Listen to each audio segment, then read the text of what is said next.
Hello friends, welcome to playful universe. मैं अमर शिंदे आपका यहाँ पे स्वागत करता हूँ। आज हम डिस्कस करेंगे कि क्या एनलाइटन लोग जो होते हैं, अवेकन लोग जो होते हैं, क्या उनको दुनिया के बारे में, यूनिवर्स के बारे में सब ज्ञान होता है, क्या उनको सब कुछ पता होता है? तो इसका आंसर है नहीं। ऐसा ज़रूरी नहीं है कि अगर कोई इंसान एनलाइटन्ड है या फिर अवेकन है, इसका मतलब उसको दुनिया के बारे में या यूनिवर्स के बारे में सब कुछ पता है। लेकिन उस इंसान के लिए ये बहुत आसान है कि वो किसी भी सवाल का जवाब आसानी से प्राप्त कर ले। कैसे? क्योंकि हर सवाल का जवाब आपके भीतर है। सारा ज्ञान जो है आपके भीतर है, क्योंकि आप ही यूनिवर्स हैं। अब उस ज्ञान को प्राप्त करने के लिए आपको इंटेंशन होना चाहिए, क्यूरियोसिटी होनी चाहिए, सवाल होना चाहिए, और आप उस पर मेडिटेट कर सकते हो।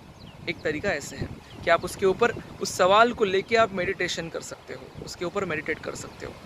तो जब आप मेडिटेट करते हैं और कुछ समय बाद आप मेडिटेशन के थ्रू आपको भीतर से ही जो आंसर है आपके सामने प्रकट हो जाता है। इट हैपन्स, ऐसा होता है। It is a natural way of, ये नेचुरल तरीका है ज्ञान प्राप्त करने का। बहुत ही सरल नेचुरल तरीका है, लेकिन हमको पता नहीं होता है बहुत बार। तो ऐसा आंसर पाने के लिए पहले तो कठिनाई क्यों होती है इंसानों को? अगर किसी को कठिनाई क्यों होती है अगर उसको कोई आंसर पता करना है किसी सवाल का? क्योंकि उसके ट्रू सेल्फ के, उसका ट्रू सेल्फ जो है वो ईगो सेल्फ और माइंड के इन्फ्लुएंस में है।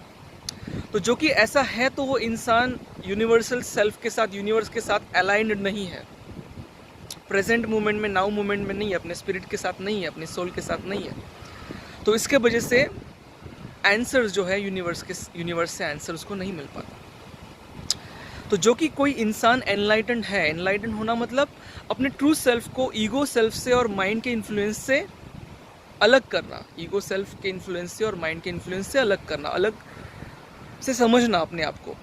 ठीक है? तो जब ऐसा होता है तो it is very easy for a person to meditate पहले तो। ठीक है? क्योंकि मेडिटेशन करने में मेन जो कठिनाई लगती है वो ईगो और माइंड बीच में आता है। ओके, सो जब कोई पर्सन एनलाइटेंड है, मतलब अपने ट्रू सेल्फ को पहचान गया है, इन्फ्लुएंस नहीं है उसके ऊपर अगर ईगो का और माइंड का, तो it is easy for that person to meditate. और अगर कोई इंटेंशन लेके अगर कोई भी इंसान कोई मेडिटेट करता है तो उसको आंसर मिल जाता है। ये एक तरीका हो गया कि मेडिटेशन से आंसर प्राप्त करना। दूसरा तरीका ऐसा है कि आप इंटेंट करो और अपने काम में लग जाओ, जो कि डिटैचमेंट है आपको आउटकम से, रिजल्ट से। तो ऑटोमेटिकली कुछ दिनों बाद कोई आपको बता देगा या आपको कहीं मिल जाएगा आंसर, या किसी एक्सपीरियंस से आपको वो समझ आएगा। सामने जो एक्सपीरियंस हो रहा है, आप देख रहे हो किसी चीज़ को, उससे आपको वो आंसर पता चल जाएगा। ठीक है? या फिर कभी कभी अपने भीतर से ही आंसर वो आ जाएगा। तो ऐसा होता है। Okay, it happens again with the law of attraction principle. Okay, कि जो भी आप चाहते हो उस चीज़ को आप प्राप्त कर सकते हो। तो मेडिटेशन से प्राप्त कर सकते हो या फिर डिटैचमेंट से भी प्राप्त कर सकते हो। मतलब आपने इंटेंट किया, छोड़ दिया, और फिर आपको मिल गया, सामने आ गया।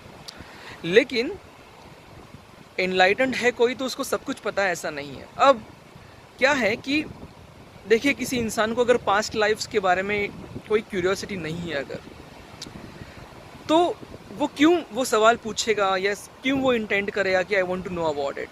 या आकाशिक रिकॉर्ड्स जो होते हैं उनके बारे में किसी को अगर कोई सवाल है ही नहीं, किसी को इंटेंट है ही नहीं, तो वो क्यों वो सवाल करेगा और वो आंसर प्राप्त करने की कोशिश करेगा?